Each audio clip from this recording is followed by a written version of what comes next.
ആ നാട്ടിലെ ഏറ്റവും വലിയ പണക്കാരനാണ്. അയാൾ തന്റെ സമ്പാദ്യം എല്ലാം ഒരു ചാക്കിൽ കെട്ടി നിറച്ച് ഓജോയുടെ അടുത്ത് എത്തുവാണ്. എന്നിട്ട് ഇത് ഓജോയുടെ മുമ്പിൽ വെച്ചിട്ട് പറയാണ്, കാര്യം എനിക്ക് ഒരുപാട് സ്വത്തുക്കളുണ്ട്, പക്ഷെ ഒരു കാര്യം മാത്രമില്ല, ഒരു സമാധാനമില്ല ജീവിതത്തിൽ. ഓജോ ചോദിച്ചു, ഈ ചാക്കിൽ എന്താന്നാണ് പറഞ്ഞത്? അയാൾ പറഞ്ഞു, ഇതെന്റെ സമ്പാദ്യം മുഴുവൻ ഇതിലുണ്ട്. പെട്ടെന്ന് ഈ ഓജോ ഈ ചാക്ക് കെട്ടുമായിട്ട് അങ്ങ് ഓടിക്കളഞ്ഞു.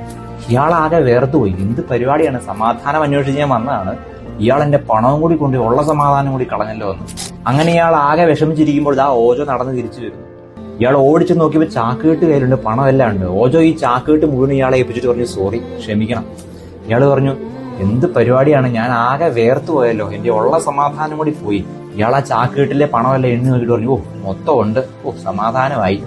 ഓജോ ചോദിച്ചു, ഇയാൾ നേരത്തെ എന്തോ ഒന്നും ഇല്ലാന്ന് പറഞ്ഞിരുന്നില്ല, അതെന്താണ്? സമാധാനം. ഇപ്പൊ എന്തോ ഒന്ന് കിട്ടിയെന്ന് പറഞ്ഞല്ലോ, അതെന്താണ്? അത് സമാധാനം.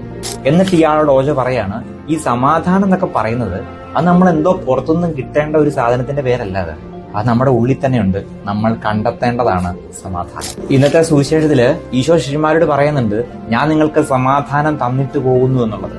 സമാധാനം എന്ന് പറഞ്ഞ ഈശോ തന്നെയാണ്. ഈ ലോകം തരുന്ന സമാധാനം അല്പനേരത്തേക്കുള്ള ഒരു ആശ്വാസമാണ്. എന്നാൽ ഈശോ തരുന്ന സമാധാനം അത് ഞാൻ നിന്റെ കൂടെ ഉണ്ട് എന്നുള്ളതാണ്. ആ സമാധാനത്തെ, ആ ദൈവത്തെ കണ്ടെത്താൻ പറ്റാത്തതാണ് നമ്മുടെയൊക്കെ സങ്കടത്തിന്റെ കാരണം.